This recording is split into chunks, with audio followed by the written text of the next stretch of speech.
So ayan mga kamotovlog, yun na ikarga nating item na tangke ng RS100, pang Yamaha, then Tapaludo, then center stand. So ayan, deliver na natin to sa Mexico, Pampanga.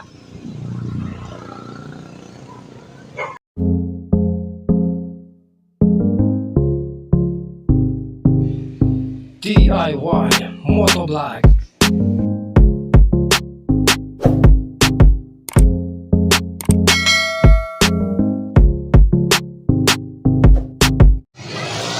Good morning mga kamotovlog, no? Bali ba tayo kilalamog sa araw na ito? Ngayon ay February 1, araw ng linggo. So ayun, babayahin ulit tayo kilalamog. So mag-vlog tayo. So meron na tayo nakuha ang first booking, no, San Antonio, papuntang Mexico, Pampanga. So nagkakalaga siya ng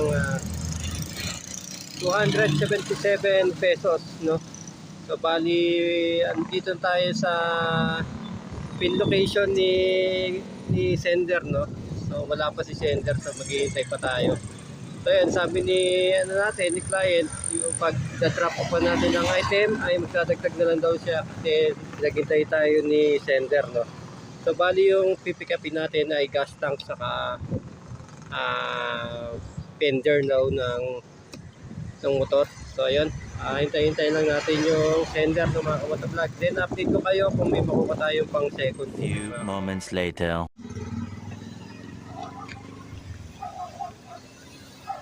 So ayan mga kamotovlog, yun na ikarga nating item na tangke ng RS100, pang Yamaha, then Tapaludo, then center stand. So ayan, deliver na natin to sa Mexico, Pampanga.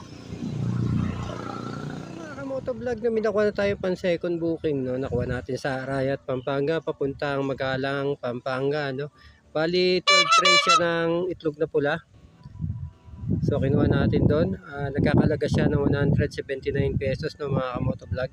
Pero yung binayad sa atin sa drop-off location ay 270. So malaki yung tip sa atin ni ate, no?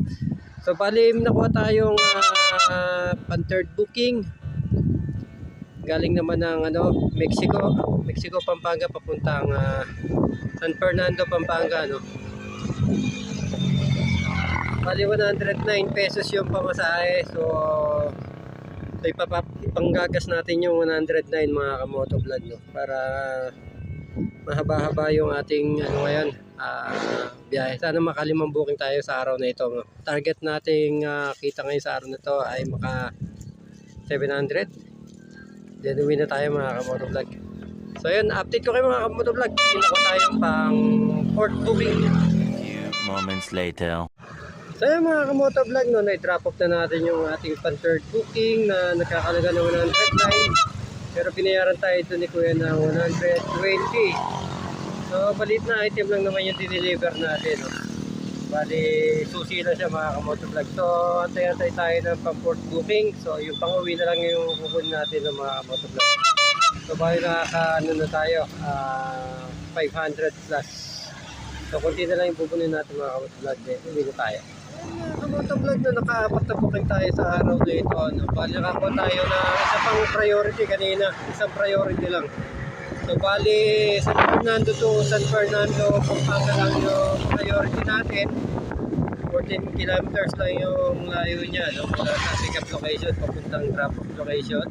So bali yung pamasaheng binigay sa atin doon ay 170, pero yung shipping fee niya talaga ay 165. So bali nahit na natin yung target natin na 700 pesos sa araw na ito mga kamotovlog. So karahin na tayo mga kamotovlog dahil tayo ay may practice din pa sa basketball, no? So hanggang anong oras na pa ngayon? Hindi na ng hapon, no? So karahin tayo mga kamotovlog. Okay na yung 700 pesos sa araw na ito. So bawi na tayo sa mga susunod na araw mga kamotovlog. So yung kinita ko sa araw na ito ay post ko na lang dito, no? Saka yung computation nila na i-reflect natin dito sa ating screen. So ito kayo sa ating kinita. Mga kamotovlog, hanggang dito lang yung ating video. Sana nakatulong to sa ating kapwa riders na gusto maglalamog. So, huwag niyo kalimutan mag-subscribe, mag-like, mag-comment, at huwag niyo rin po kalimutan pindutin ang ating notification bell para updated kayo sa mga susunod kong i-upload na video. Hanggang sa muli mga kamotovlog. Bye-bye!